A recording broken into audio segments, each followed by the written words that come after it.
Assalamualaikum warahmatullahi wabarakatuh. Salam sejahtera untuk kita semua.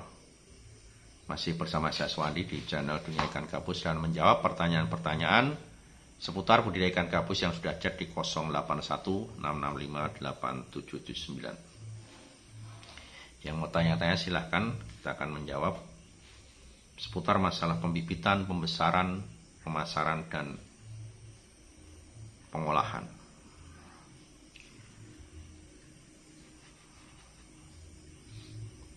Pertanyaan berikutnya ya, Assalamualaikum Pak Wandi, sugeng siang. Ya, saya Supendi dari Lampung. Menanyakan apakah Bapak Suwandi berkenan membeli ikan gabus toman.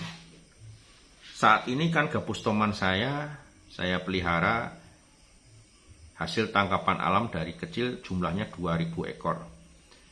Dengan usia 8 bulan bobot rata-rata 1 kilo. Dan rencananya saya pelihara sampai bobot minimal 4 kilo. Dengan bobot yang besar, apakah Bapak Suwandi masih menerima untuk membelinya dengan harga kisaran berapa per kilogramnya, Pak? Terima kasih ya.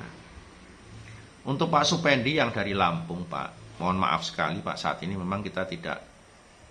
Untuk dari awal kita budidaya itu fokusnya di Canas striata, Pak. Jadi kita tidak lagi menampung jenis yang Cana marulis atau gabus toman ya. Jadi mohon maaf sekali ya, kita memang fokusnya di Canas striata. Dulu pernah beli toman memang karena kita pas butuh saja. Ya, tetapi tidak pokok di situ. Yang pokok membeli jenis Canas striata. Ya. Berikutnya, Assalamualaikum warahmatullahi wabarakatuh.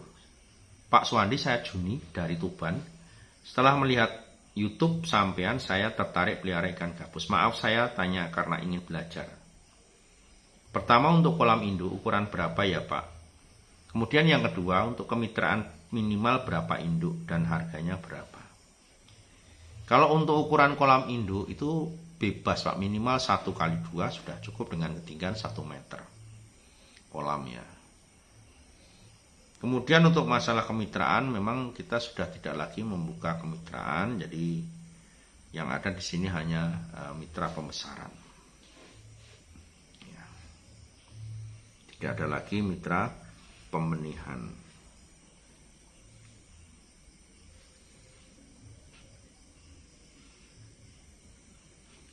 Kemudian pertanyaannya lagi, ini Pak, saya nangkap anakan ikan gabus di embung, ya sudah ada 1 bulan.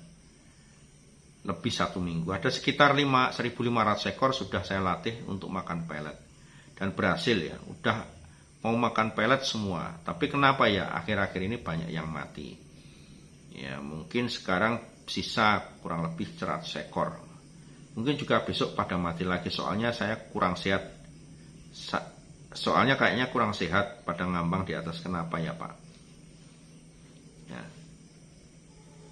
Jadi Pak, kalau Bapak mengambil anakan ikan gabus dari embung atau dari perairan umum, yang perlu diperhatikan di situ, alangkah baiknya memang sedikit sebelum diadaptasikan dengan air yang ada di kolam budidaya, sedikit alangkah baiknya memang membawa sumber air dari sungai tersebut, walaupun cuma sebatas untuk membawa ya, ikan yang dibawa pulang itu menggunakan itu dulu.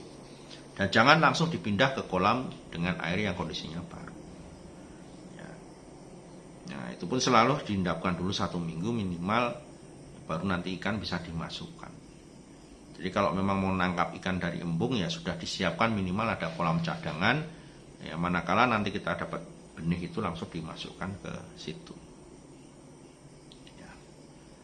Sehingga nanti bisa mudah beradaptasi dengan suhu yang ada di air kolam yang baru ya. Karena memang agak sedikit rentan ya, misalnya larva dari kolam tanah dipindah ke kolam semen ataupun kolam terbang. Berikutnya pertanyaan dari nggak ada namanya ya. Jadi bolehkah Pak saya sebelum kemitraan pembenihan dengan akomodasi 15 juta saya merintis dulu di pembesaran dengan sistem beli bibit ke Pak Suwandi dimulai dengan 200 ekor dulu, lalu pas panen dengan bobot minimal 200 gram per ekor. Dan Pak Suwandi terima dengan harga 50.000 per kilo. Ya monggo Pak, silahkan. Jadi kalau mau di pembesaran dulu monggo silahkan ya, tidak ada keharusan harus ikut di pembenihan. Dan saat ini pun memang sudah tidak ada lagi pembukaan mitra untuk pembenihan yang baru.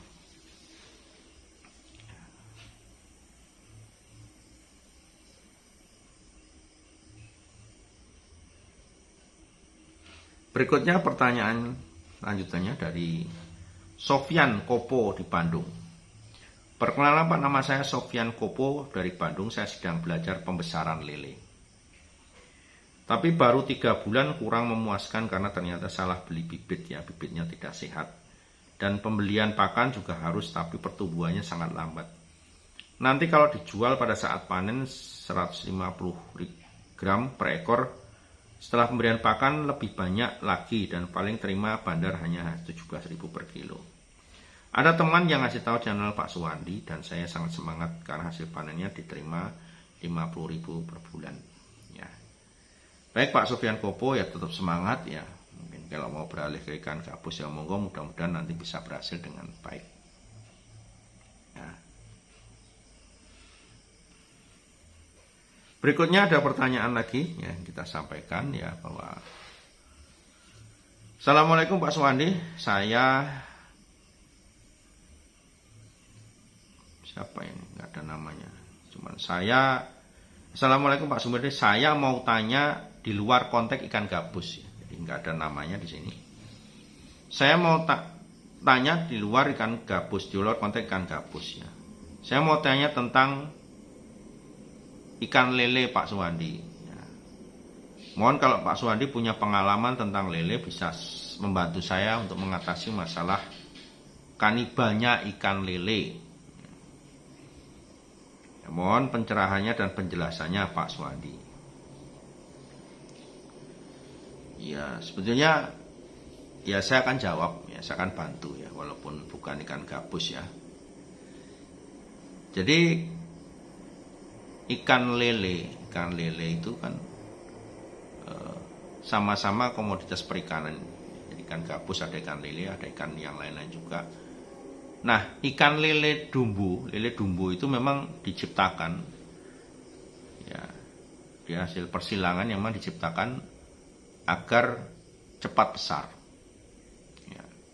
Beda dengan lele lokal ya. Lele lokal, lele Jawa yang memang yang sering kita lihat ada patilnya, ada racunnya di bagian sirip ya, kanan kiri.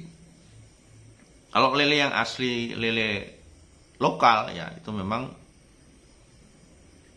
besarnya lama, 6 bulan aja baru bobotnya kadang 1,5 on sampai 2 on ya, dalam waktu yang 6 bulan. Nah yang perlu kita pahami dari karakter ikan itu adalah kebiasaan yang sudah ditanamkan ke ikan itu ya, misalkan kayak ayam potong ya, misalkan ayam potong itu diciptakan memang untuk makan terus ya, makanya makanan yang ada di situ pun harus ready, harus terus ada. Kalau sampai makanannya itu tidak ada, yang terjadi adalah ayam itu juga kanibal, dia akan memangsa juga teman-temannya yang dalam kondisi lemah di situ. Sama halnya dengan ikan lele. Ikan lele itu memang diciptakan agar cepat besar dan memang pekerjaannya hanya makan. Ya. Makan, berapapun dikasih makan tetap dimakan. Nah, untuk budidaya lele, ya berdasarkan pengalaman saya dulu juga pernah nyoba lele ya sebelum saya ikan gabus. Untuk mendapatkan hasil yang maksimal dalam panen agar tidak kanibal, tentunya bagaimana kita menciptakan ikan lele itu untuk makanan selalu ready. Ya, jadi kalau budidaya lele masih membesarkan kok menghitung pakan sehari 4 kali, 3 kali sudah hasilnya kadang tidak maksimal. Banyak lele yang kebesaran sehingga yang kecil akan dimangsa oleh yang besar. Nah, yang harus dilakukan ini adalah mengatur pola makan ikan lele itu tersendiri. Jadi bagaimana caranya agar pelet yang diberikan itu berkesinambungan seperti halnya yang diberikan kepada ayam potong. Nah, teknisnya bisa menggunakan mesin otomatis pemberian pakan ya. Mesin otomatis itu dipasang di kolam, bisa 3, bisa 4 ya, tergantung luasan kolam. Kemudian nanti dihidupkan, diatur timernya ya, diatur timernya untuk mengatur waktu keluarnya pakan. Waktu keluarnya pakan berapa menit, berapa jam sekali, itu diatur di situ. Nah, kalau itu yang dilakukan dengan baik, pasti ya tidak akan ada ikan tuh kanibal, karena pasti pertumbuhannya akan merata sama. Nah, yang membuat dia pertumbuhannya berbeda kadang dari porsi makan yang berbeda yang kita berikan kepada ikan lele tersebut. Ya, jadi pastikan aja dengan alat pemberi pakan otomatis tadi, itu ikan itu bisa setiap 1 jam makan. Nah, itu membuat pertumbuhannya juga semakin baik, tingkat kanibalnya semakin berkurang karena makanan yang diberikan cukup ya, di situ. Ini apa yang saya jawab tentang lele yang Bapak tanyakan ya. Jadi semoga bermanfaat, Pak. Ya.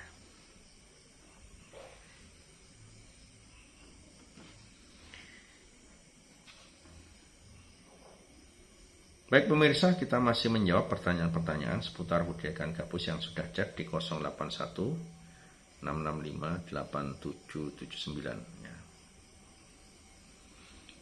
Ini pertanyaan berikutnya ini dari Bapak Keraji ya. Bapak